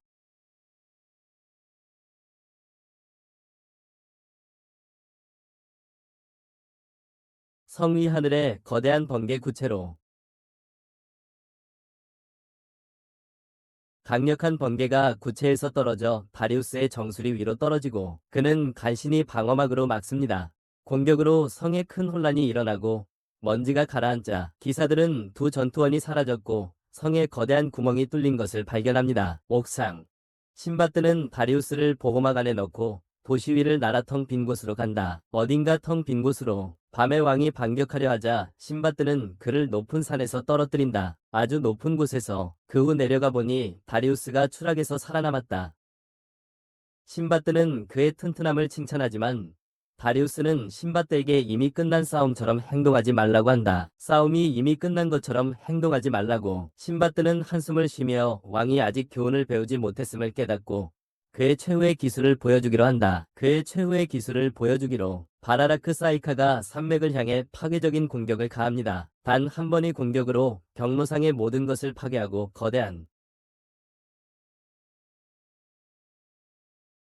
마침내 그는 그들의 힘의 차이를 이해합니다. 그는 만약 자신이 국가 침략을 계획했다면 밤의 왕의 신성한 힘에도 불구하고 이미 파괴되었을 것이라고 말합니다. 다리우스는 그에게 사산해온 목적이 무엇인지 묻고 신바드는 자신이 친선 관계를 맺고 무역 파트너십을 구축하기 위해 이곳에 왔다고 답합니다. 그는 전에 다리우스에게 무례했던 것에 대해 사과하며 그것은 단지 그와 협상하기 위한 기반을 다지기 위한 것이었다고 말합니다. 신바드는 다리우스에게 전 세계에 던전이 나타나고 사람들이 끊임없이 도전하고 정복하고 있습니다. 그는 언젠가 이것이 여러 나라들을 매우 강력하게 만들어 전쟁이 훨씬 더 파괴적이고 피비린내 나는 결과를 가져올 것이라고 주장합니다. 신바드는 자신의 힘으로 전쟁을 벌일 계획이 없다고 선언합니다. 대신 그는 폭력의 시대를 종식시키고 싶어 합니다. 그는 모든 국가와 사람들이 서로 존중하는 세상을 만들겠다는 꿈을 밝힙니다. 신바드는 그 목적을 위해 새로운 세계의 중심이 될 나라를 만들고 싶어 하며 세상을 바꾸는 데 도움이 될 동지들이 필요하다고 말합니다. 그는 다리우스에게 평화로운 세상이라는 꿈을 이루기 위해 사산왕으로서의 그의 힘을 빌려달라고 요청합니다. 평화로운 세상을 만들겠다는 꿈을 이루도록 도와달라고 합니다. 성으로 돌아온 기사들은 왕이 30분이 지나도록 돌아오지 않자 헤나와 다른 이들을 포위했습니다. 왕이 30분이 지나도록 돌아오지 않아서입니다. 자파가 무기를 뽑으려는 순간 갑자기 번개가 땅에 떨어지고 그곳에서 신바드와 다리우스가 나타납니다. 그곳에서 신바드와 다리우스가 나옵니다. 기사들은 누가 싸움에서 이겼는지 궁금해하지만 다리우스가 패배를 인정하기 전에 신바드는 무승부였다고 말합니다. 다리우스가 패배를 시인하기도 전에 신바드는 무승부였다고 말합니다. 그는 둘 다 던전 공략자로서 동등한 힘을 가지고 있었기에 불필요한 싸움을 하지 않기로 했다고 말합니다. 그래서 굳이 싸울 필요가 없다고 결정했습니다. 기사들은 그들의 종교에 따르면 신이 힘을 가질 수 있는 건 왕뿐이기에 혼란스러워합니다. 다리우스는 세상이 불균형일 때만 던전의 힘이 생겨난다고 말합니다. 그는 지금 세상이 역사상 최대의 위기에 직면하고 있으며 더 많은 선택받은 전사들이 던전의 힘을 얻고 있다고 말합니다. 다리우스는 신바드를 환영한다고 말하고 기사들은 즉시 그의 말에 맹세합니다. 여주인의 충격 속에 그들은 사산의 신바드를 환영합니다. 나중에 여주인은 신바드에게 합류하기 위해 성을 떠나고 그의 아버지가 그에게 말하려고 다가옵니다. 안녕.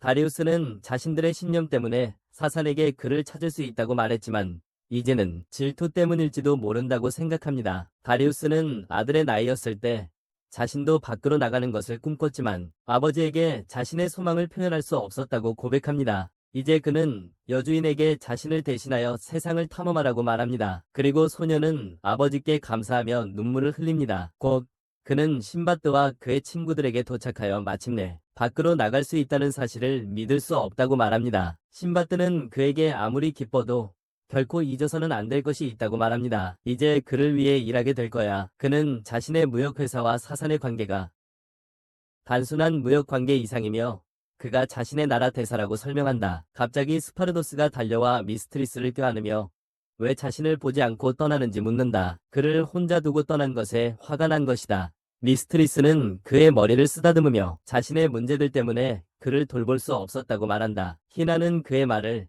그의 반항적인 태도가 형에게 폐를 끼치는 것을 원하지 않았다는 의미로 해석하고 스파르도스는 눈물을 흘린다. 그는 형에게 자신이 그를 자랑스럽게 생각한다고 말한다. 왜냐하면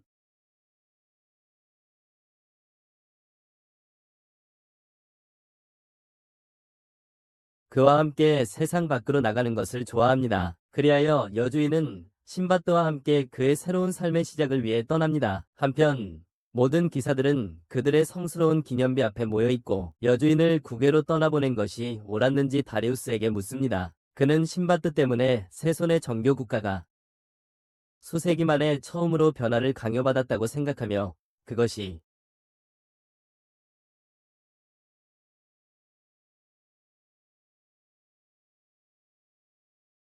전설에 따르면 세손 사람들이 이 산악지대에 도착했을 때 세상은 불순물로 가득 차 있었습니다. 그들은 고향에서 신이 힘을 가져왔고 그들의 왕은 그 힘을 사용하여 이곳의 모든 불순물을 정화했습니다.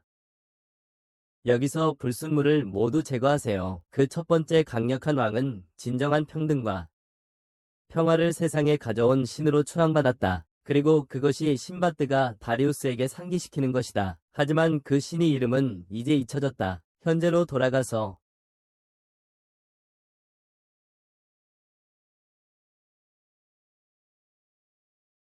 다리우스는 시야에 보이는 물의 광경에 놀라워한다. 그는 세상으로 나가 탐험하고 싶어하며 신바드에게 다음에 어디로 갈지 간절히 묻는다. 자파르가 대답하기를 그들은 사산보다 더욱 기이한 작은 나라를 방문할 것이라고 한다. 그들은 간신히 입국 허가를 받았습니다. 자파르는 아르테미라 왕국을 전쟁 공주가 다스리는 여자들의 나라라고 묘사합니다. 여자들의 나라 이야기를 듣고 미스트리스는 공황 발작을 일으키는데 그는 운 좋은 변태이기 때문입니다. 하지만 신바드는 그곳에서 인생 최고의 시간을 보낼 준비가 되어 있습니다. 아르테미라 왕국은 대륙 남동부에 위치하고 있으며 사상과 크기와 힘이 비슷한 작은 나라입니다. 이 왕국은 거대한 계곡 때문에 외부 세계의 영향으로부터 보호받고 있습니다. 그 거대한 계곡은 대부분의 방문객들을 위압하며 신바드조차도 배가 그 계곡을 통과할 때 경외감에 압도됩니다. 신바드와 미스트리스가 계곡에 보이는 다양한 종류의 식물과 동물들을 열광적으로 살펴보는 동안 희나는 너무 습하다고 불평한다. 갑자기 미스트리스가 하늘의 새를 발견하고 신바드는 그것이 좀 이상하다고 생각한다. 새가 그들 쪽으로 날아오기 시작하고 가까워질수록 크기가 계속 커진다. 점점 더 가까워진다. 그것은 트럭만큼 크고 그 위에 앉아있는 두 여자아이는 배 위에 있는 남자들을 향해 지나가면서 비웃는다. 배를 지나쳐 날아가면서 모두 새의 크기에 놀라며 새는 그들의 배와 나란히 날아간다. 그들의 배와 나란히 날아가면서 그 여자아이들은 방문객들에게 인사하며 만약 그들이 도시에 성공적으로 도착한다면 그들이 그들에게 즐거운 시간을 선사할 거예요. 주인님이 처음으로 음란한 말을 듣는 거고 여자들이 밤새도록 열심히 일하게 만들 거라고 그만하라고 애원해도 소용없다고 말하자 얼굴이 빨개졌어요. 그만하라고 애원해도 밤새도록 열심히 일하게 만들 거라고 여자들이 말하자 말이죠. 하지만 신바드가 그들의 초대를 받아들이고 오늘 밤 그들을 만나겠다고 하자 여자들은 그의 남성미 앞에서 갑자기 긴장하며 농담이었다고 말했어요. 그러자 여자들은 갑자기 그의 남성미 앞에서 긴장하며 농담이었다고 말했어요. 그냥 농담이라고요. 그들은 그렇게 날아가 버렸고 자파는 그들의 무책임한 행동에 격분했어요. 행동에 그들은 곧 임시 항구에 도착하여 배를 주차한 후 앞으로 나아갔어요. 도보로 신바드와 미스트리스는 여자들과 즐거운 시간을 보내느라 앞서 달리고 자파르와 희나는 편안한 속도로 그들을 뒤따릅니다. 하지만 저녁이 되자 신바드의 다리가 지쳐서 그런 험난한 여정에 익숙한 미스트리스와 자파르를 따라갈 수 없게 됩니다. 그는 바닥에 드러누워 때를 쓰며 오늘은 여기서 쉬어야 한다고 말합니다. 그는 희나에게 자신을 업어달라고 부탁하지만 더위와 습기 때문에 너무 지쳐 있습니다. 신바드가 구석에서 툴툴거리는 동안 자파르는 무너진 다리를 건너려고 합니다.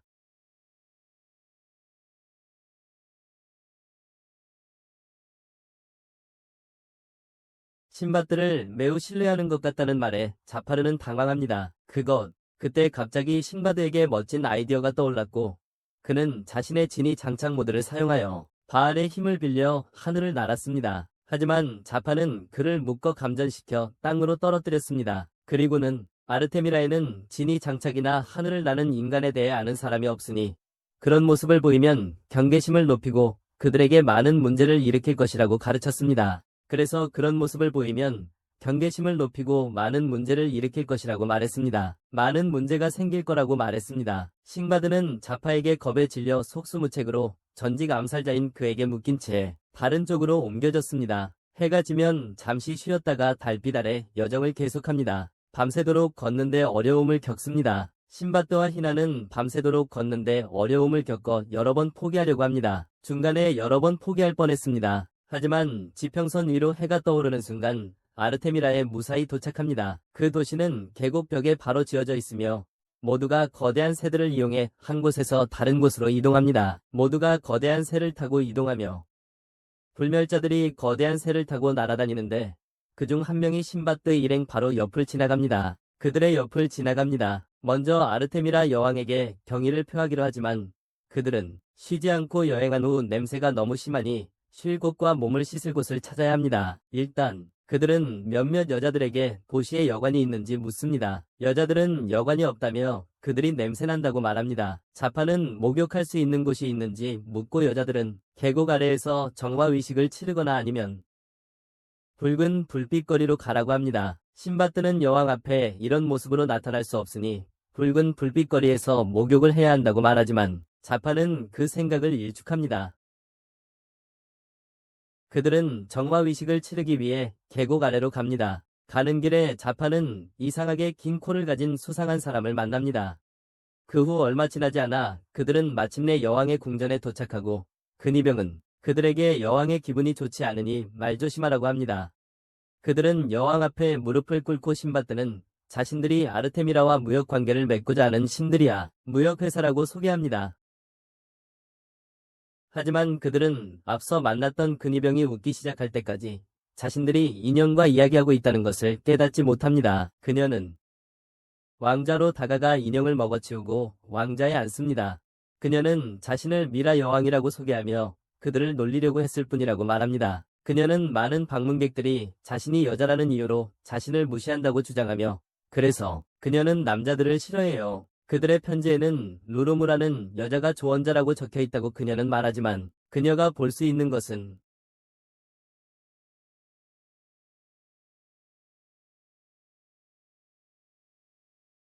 단지 여자뿐이에요.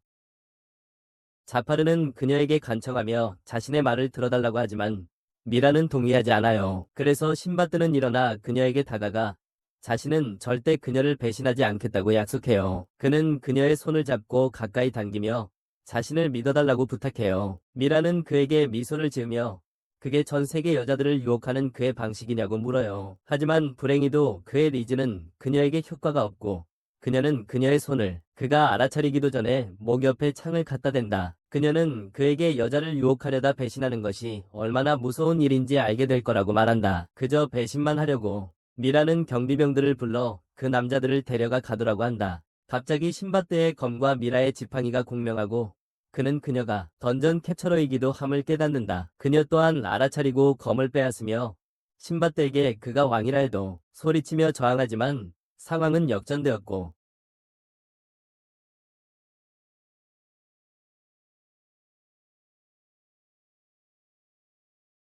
곧 신밧드, 미스트리스, 자파는 절벽 끝에 알몸으로 겁에 질려 서 있다. 미라의 명령에 따라 경비병들은 그들을 절벽 아래로 밀어뜨리며 그들이 살아 돌아온다면 정말로 그들이 치도록 내버려 두세요. 희나의 경우 그는 이무착이기 때문에 그저 속박할 뿐이고 미라는 그들의 독특한 체격에 대해서만 들었습니다. 그녀는 그를 조사할 계획이고 희나는 자신이 해부될까봐 두려워하지만 그를 기다리는 것은 훨씬 더 끔찍한 것입니다. 절망에 빠진 소녀들의 군대가 그를 에워싸고 그의 몸에서 마지막 한 방울까지 사랑의 즙을 짜낼 준비를 하고 있습니다. 한편 신밧드와 그의 친구들은 어떻게든 추락에서 살아남았고 그는 가능한 한 빨리 지상으로 돌아갈 계획이지만 먼저 그들은 자신의 성기를 카메라로부터 가릴 나뭇잎을 찾습니다. 그 후 탈출구를 찾기 시작하지만 위로 올라갈 방법이 없다. 게다가 그들은 이곳에 온 이후로 아무것도 먹지 못했다. 신밧드는 사산 기사들의 관습이기 때문이다. 그들은 음식을 어떻게 나눌지에 대한 혼란스러운 상황극을 벌이고 결국 여주인은 육포 한 조각을 먹고 신밧드와 자파는 나머지 한 조각을 나눠 먹는다. 그 후 그들은 잠이 들고 신밧드는 곧 이상한 쉬쉬거리는 소리와 덜그럭거리는 소리에 깨어난다. 눈을 뜨자 자신과 친구들이 뱀들에게 둘러싸여 있는 것을 발견한다. 그는 당황하여 뱀들을 던져버리고 친구들을 가능한 한 빨리 거기서 벗어나게 한다. 할 수 있어. 신밧드는 이제 포기하려 하지만 자파는 그에게 정신 차리라고 말합니다. 그는 그냥 뱀들 쪽으로 걸어가 하나를 집어들더니 맨손으로 둘러치습니다. 맨손으로 말이죠. 그는 신밧드와 여주인에게 배가 고파서 겁을 먹는 거라고 말하고 뱀을 먹어서 기운을 내라고 합니다. 그는 암살 임무를 수행할 때마다 뱀을 먹고 살았기 때문에 뱀을 먹는 것이 전혀 안전하다고 확신시켜 줍니다. 암살 임무를 수행할 때마다 말이죠.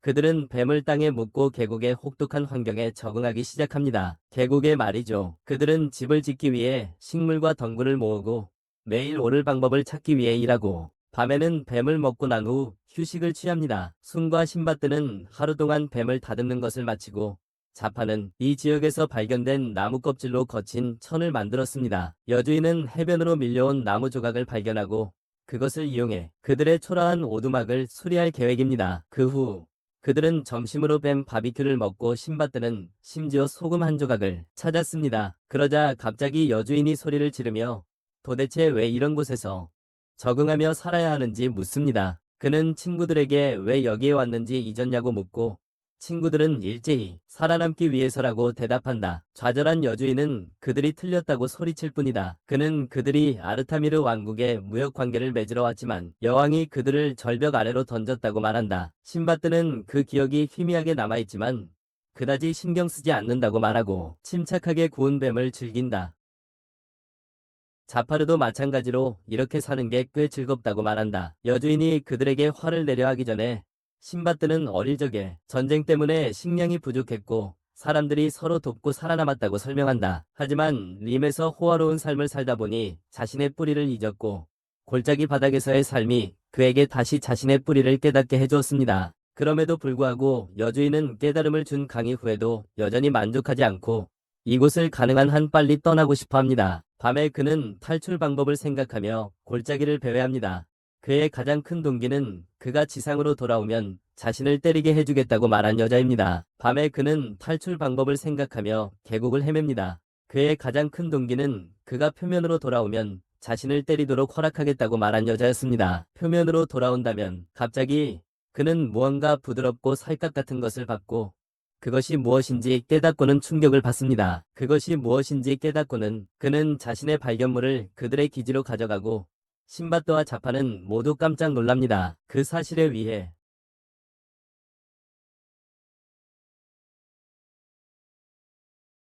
발견했죠. 신바드와 자파가 오늘 밤 양갈비를 먹게 될 것을 기뻐하는 동안 여주인은 그들에게 머리를 써보라고 말합니다. 그는 완벽하게 손질된 고기가 그들이 발견하도록 계곡 바닥에 놓여있던 것을 수상쩍게 생각하지 않느냐고 그들에게 묻습니다. 그는 누군가가 그들에게 탈출할 수 있도록 돕기 위한 단서로 그것을 그곳에 놓았다고 믿지만 그들 중 누구도 그런데 관심이 없습니다. 그들은 불 위에 양고기를 굽기 시작하고 신바드는 그 속에 박힌 귀중한 돌 조각들을 꺼내 버립니다. 그 돌들은 아무 가치가 없기 때문입니다.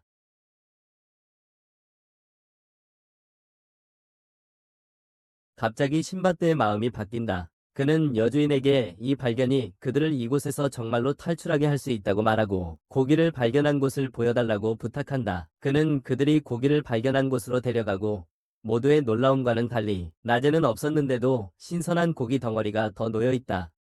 신바드는 즉시 고기 한 조각을 확인해보고 완벽하게 신선하다는 것을 알게 된다. 그와 자파는 나중에 먹으려고 고기를 모으기 시작하고 여주인은 그들에게 다른데 정신 팔지 말라고 소리친다. 그는 신바드를 치며 고기의 원인을 조사하는 것이 먹기 전에 해야 한다고 말하는데 갑자기 아르테미라의 거대한 새들이 계곡 기슭으로 내려옵니다. 계곡의 기슭으로 그들은 고기 조각들을 물고 날아가 버리고 신바드는 그것들을 모두 먹을 계획이었기에 좌절합니다. 모든 고기가 사라졌습니다. 고기는 한 조각도 남지 않았고 여주인은 집으로 돌아갈 유일한 단서를 잃어버려 매우 실망합니다. 그들의 유일한 단서를 잃어버렸기 때문입니다. 하지만 신바드는 운명이 그들 편이라고 위로합니다. 알고 보니 아르테미라 여인들이 귀중한 돌이 고기에 달라붙도록 고기를 던져놓고 새들이 그것들을 가져오는 것이었습니다. 더 구체적으로 말하자면 그들은 길들인 남자들을 그 일에 이용합니다. 현장 책임자는 돌의 생산량이 최근 들어줄고 있다는 것을 알게 됩니다. 그리고 섬세한 남자들은 새들이 고기를 가져오지 않기 때문에 자기들의 잘못이 아니라고 말합니다. 고기를 가져오지 않는다고 합니다. 여인은 결과를 내놓지 못하면 급여를 삭감하겠다고 말하지만 남자들이 이상한 행동을 하기 시작하자 그녀는 포기합니다. 아래쪽에서 신바드와 자파는 모든 것을 모으고 있습니다.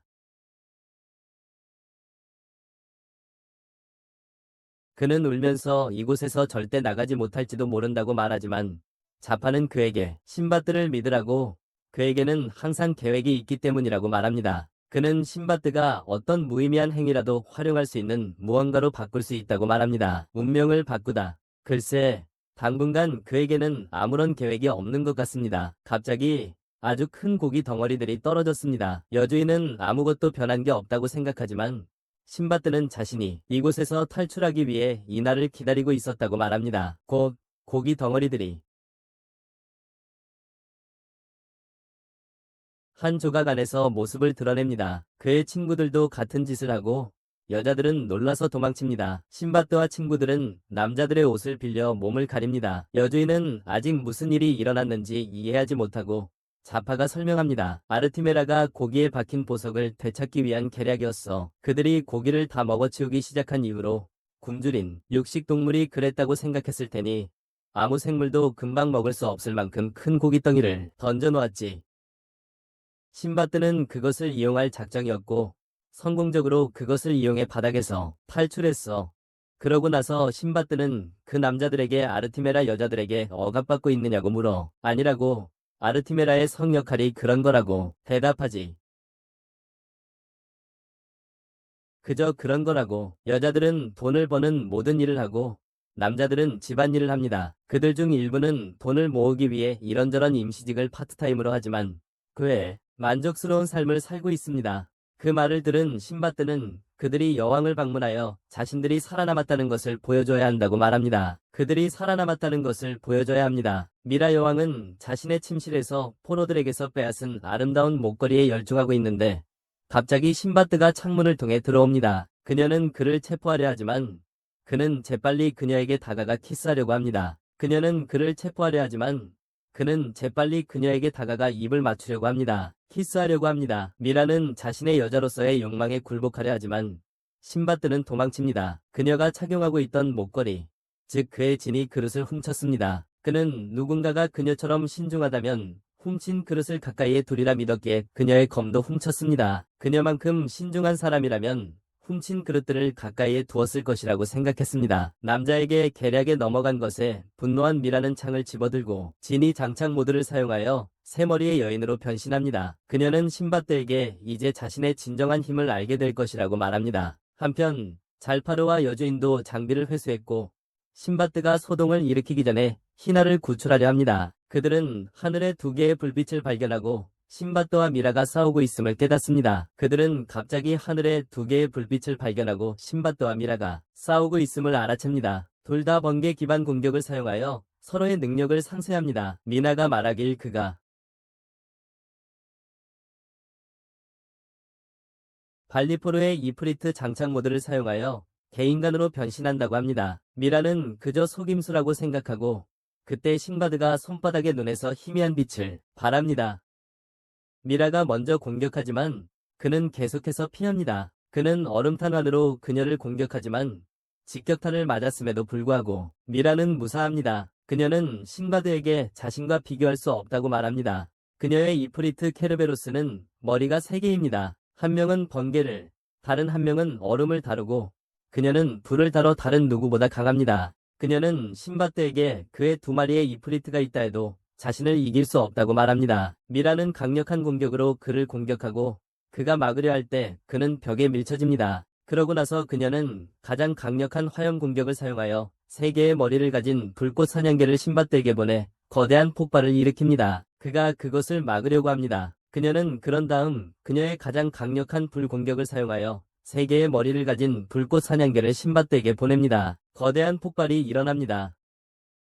미라는 그가 다른 어떤 남자들처럼 약하다고 말하며 웃지만 신바뜨는 그녀의 바로 뒤에 있습니다. 그녀는 그의 바로 뒤에 있습니다. 그녀는 그가 공격을 받고도 살아있다는 사실에 좌절하지만 그녀는 전혀 모릅니다. 얼음을 조종하는 것은 고조적인 힘인 발리포스에 불과하다는 것을 알고 있습니다. 미라는 3가지 원소의 힘을 결합한 필살기를 사용하려 하지만 그 순간 뒤통수를 정확히 가격당하고 돌아서 보니 신드바드가 서 있습니다. 언제 뒤로 돌아왔는지 궁금해하며 시선을 떼지 않았는데도 신드바드가 거기에 있습니다. 그녀는 언제 그가 자신의 뒤에 왔는지 궁금해하며 시선을 떼지 않았는데도 그를 다시 공격하지만 마지막 순간에 사라지더니 다시 그녀의 뒤에 나타납니다. 다시 미라는 자신감을 잃기 시작하고 움직임이 불안정해집니다. 이는 발리포스의 진정한 힘, 사물의 움직임을 방해하는 힘 때문이었습니다. 그들의 에너지를 빼앗습니다. 그 에너지를 이용해 신바뜨는 그녀가 자신을 공격하려는 순간 그녀의 움직임을 순간적으로 정지시켰고 그녀의 모든 공격을 재빨리 피했습니다. 거만한 여왕을 끝장내기 위해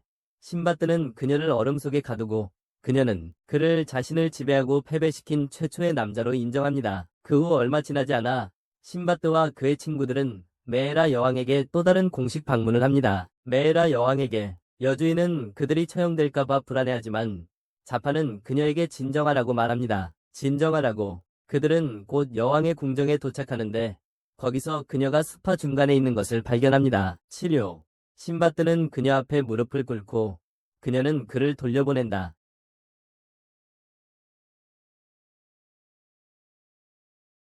그녀를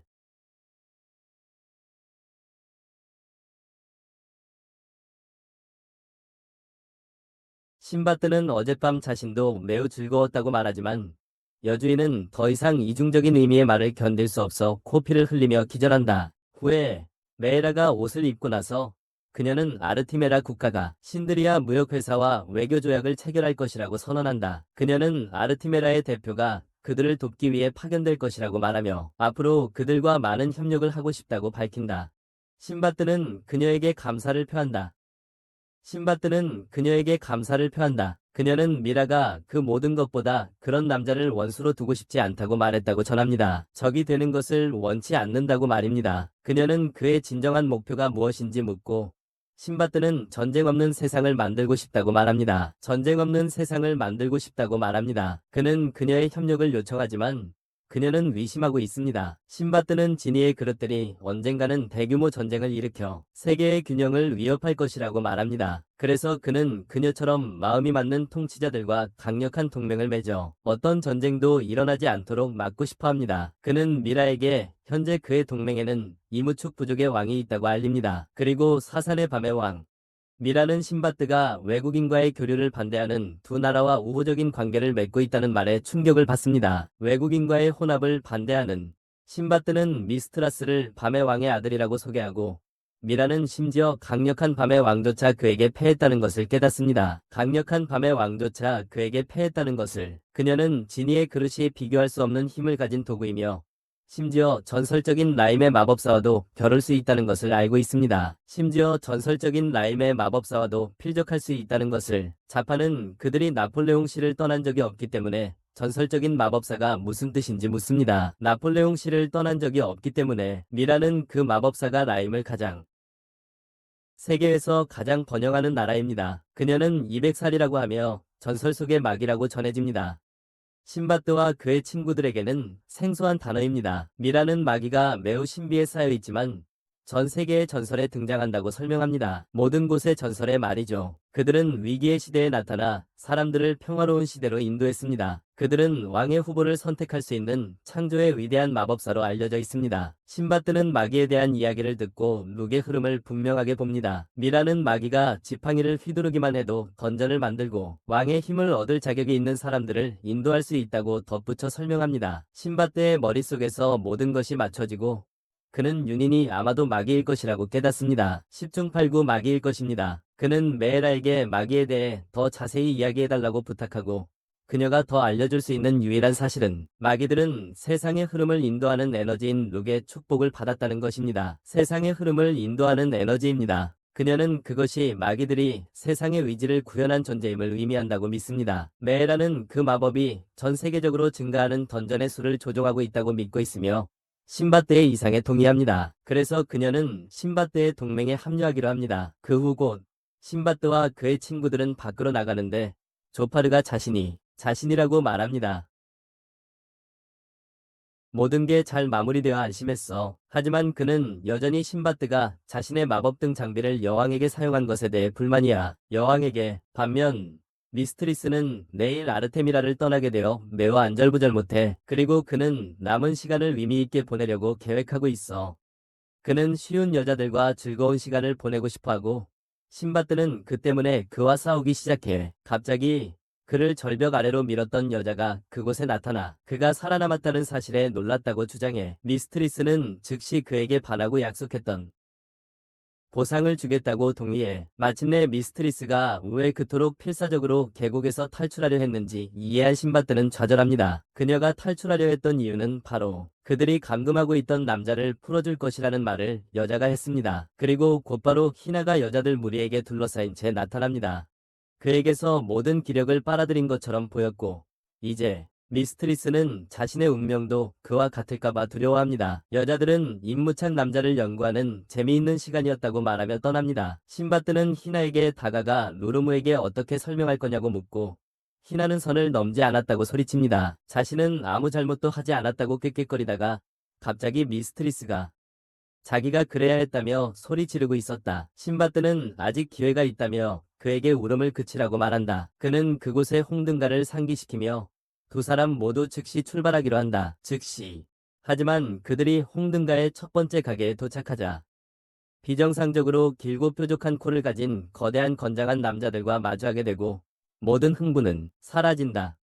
다음 날은 그들이 아르테미라를 떠나는 날이다. 여왕이 그들과 함께 보내는 대표가 그들을 맞이하며 자신을 파르시네라고 소개한다. 하지만 희나는 지금까지 겪은 신바트와의 모든 트라우마에서 아직 회복 중이고 미스트라스는 순결을 잃었지만 그들이 원하는 방식과는 정반대였습니다. 그들은 망연자실하지만 조파르는 파르시네에게 그들을 걱정하지 말라고 합니다. 그들은 그들을 배로 데려다줄 거대한 새들을 탈 곳에 도착합니다. 미라 여왕조차도 그들을 배웅하러 와서 그들에게 정이 들었다고 말합니다. 그녀는 그들이 앞으로도 끈끈한 유대감을 유지해야 한다고 말합니다.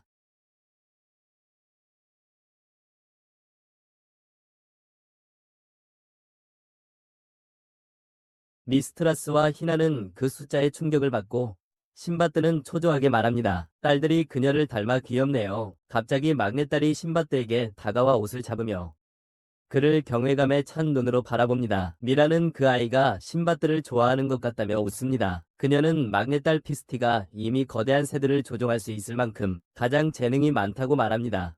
피스티는 신바뜨의 귀에 빨간 깃털을 꽂아주고 미라는 그것은 그들의 문화에서 큰 영광이라고 말합니다. 그녀는 신바뜨의 여정이 루크의 축복을 받아 그가 자신들이 그에게로 날아오르는 것을 볼 수 있기를 바랍니다. 그러자 그들은 거대한 새들에 올라타 날아갔습니다. 곧 그들은 자신의 배를 타고 림에 도착했습니다. 그들이 없는 동안 신드리아 무역회사는 잘 운영되고 있었고 신바뜨가 나타나자 모두가 그를 맞이하러 달려들었습니다. 그는 자신이 없는 동안 있었던 모든 일을 듣기 위해 루르무를 만나고 싶어 했지만 그녀가 임신 마지막 달이라 집으로 돌아갔다는 것을 알게 됩니다. 임신 마지막 달이었기 때문입니다. 그들은 희나에게 그녀와 아기가 완벽하게 건강하다고 안심시켜줍니다. 신바뜨는 비델이 자신의 자리에서 사업을 이끌고 있을 거라고 생각하고 그의 사무실을 방문합니다. 그의 사무실로 갑니다. 거기서 그는 서류 작업에 몰두하고 있는 비델을 발견하고 신드바드를 보고 깜짝 놀란다. 신드바드를 알아본 것이다. 상사를 다시 만나 감정이 복받치지만 신드바드는 그에게 더 많은 일을 맡긴다. 비델은 이것이 무슨 청구서인지 묻고 신드바드는 자신이 돌아왔으니 파티를 열어야 한다고 말한다.